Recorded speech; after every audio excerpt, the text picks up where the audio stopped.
Magandang hapon sa ating lahat. Unang-una, nagpapasalamat ako sa inyo. Kahit na tayo ay nasa oposisyon, kayo'y nandito pa rin.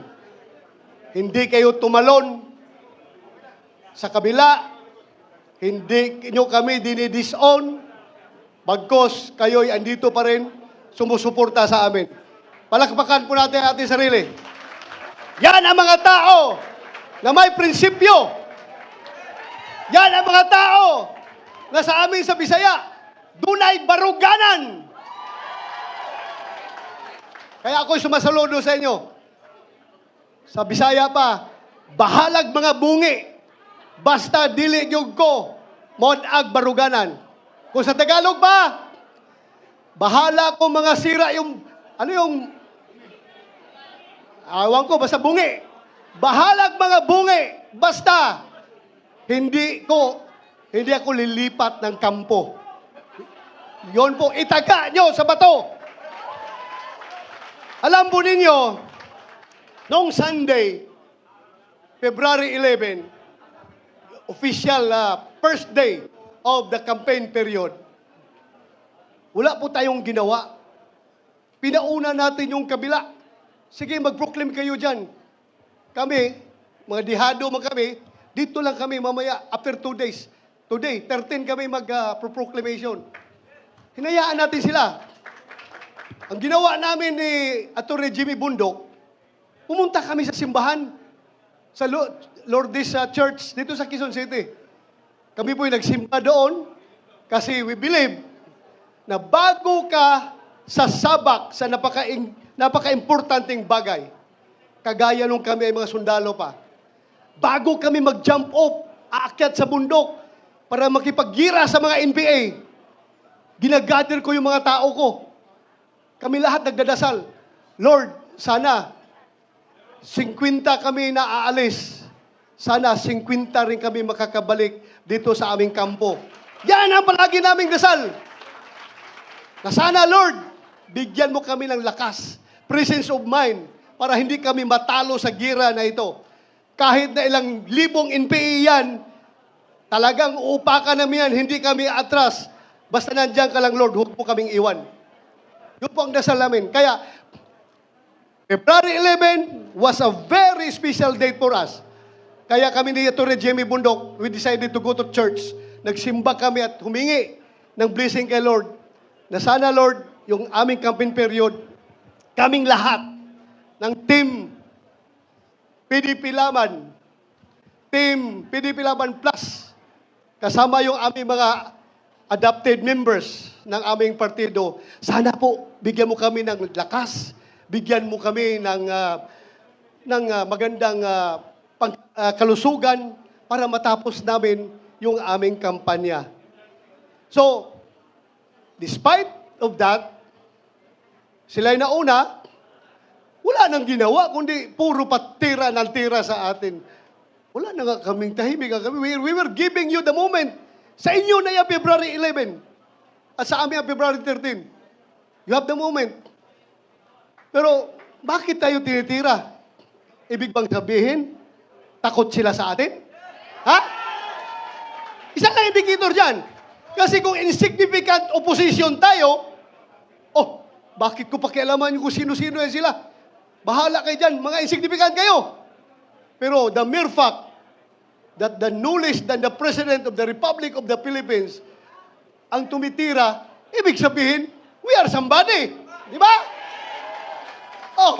Ano ibig sabihin yan? Gusto ko lang sagutin. Ito, sagutin ko lang. In fairness, in fairness sa lahat ng mga mahirap na lumaki, nagbibinta ng suka na kagaya ko. Napakasakit po pakinggan na kami daw, yung aming team sa PDP, ay para nagbibinta lang daw ng suka, tapos binigyan ng COC. Anong tingin nyo kay Atty. Hinlo? Abogado yan! Atty. Jimmy Bundok, abogado yan! Atty. Rodriguez, abogado yan! Atty. Marcolita, abogado yan! hindi ako abogado. Pero, murag abogado. Ako lang, talagang, alam nyo, yung suka, maliit pa ako, yung lolo ko po, mananggiti. Alam nyo yung mananggiti? Yung umaakyat sa puno ng niyog para kukuha ng tuba. Sinasamahan ko yan every morning. Ako ang nasa ilalim ng puno kasi yung tuba na kinukuha niya sa taas, binababa niya, ako ang tagatanggap. At yung tuba na kinukuha niya, binibinta niya yan. Kapag hindi nabinta ang tuba, kinabukasan, bahal na yan. Ano ibig sabihin ng bahal? Hindi na presko. Bahal na, medyo mapakla na yung tuba. Pagkapangatlong araw, mas lalong mapakla. Bahal pa rin ang tawag namin yan. Pero after the third day, hanggang 1 week and onwards, yung tuba ay nagiging suka. At yung suka na yan, hindi niya kinikwinta ng lolo ko, ang kanya tuba lang. Pag nabinta ang tuba, sa kanya yung pera. Pero yung suka, sobra na, ako na magbibinta niyan. So, income ko na yon. Pambaon ko pag-eskwela. Nilalagay namin yan sa butilya ng bote ng longnek. Alam niyo yung longnek? Lapad, at saka yung lapad, yung tanduay. Lagay namin yan, display ko sa labas ng bahay namin para mabili ng mga kapitbahay na dumadaan. Kaya, huwag nating maliitin yung mga nagtitinda dati ng suka. Dahil, hindi po masarap, hindi po bawal mangarap ang isang nagtitinda ng suka na magiging senador. Ako'y nagtitinda ng suka, pero nakapag-masteral degree ako. Nakapag-doctor of philosophy ako. Naging CPNP pa ako. At ngayon, naging senador pa. Kaya sa lahat ng nagtitinda ng suka dyan, malaki ang tsansa nyo na magiging senador. Hindi kasi, ito mga tao na lumaki sa layaw, yung hindi kumakain ng pagkain ng mahirap, baliwala sa kanila suka. Pero sa ating mga mahirap, very essential ang suka sa ating kusina. Dahil hindi masarap ang tuyo, hindi masarap ang bulad, hindi masarap ang daing kung walang suka. Kaya, sige lang, tawagin na nyo kaming Team Suka. Okay lang.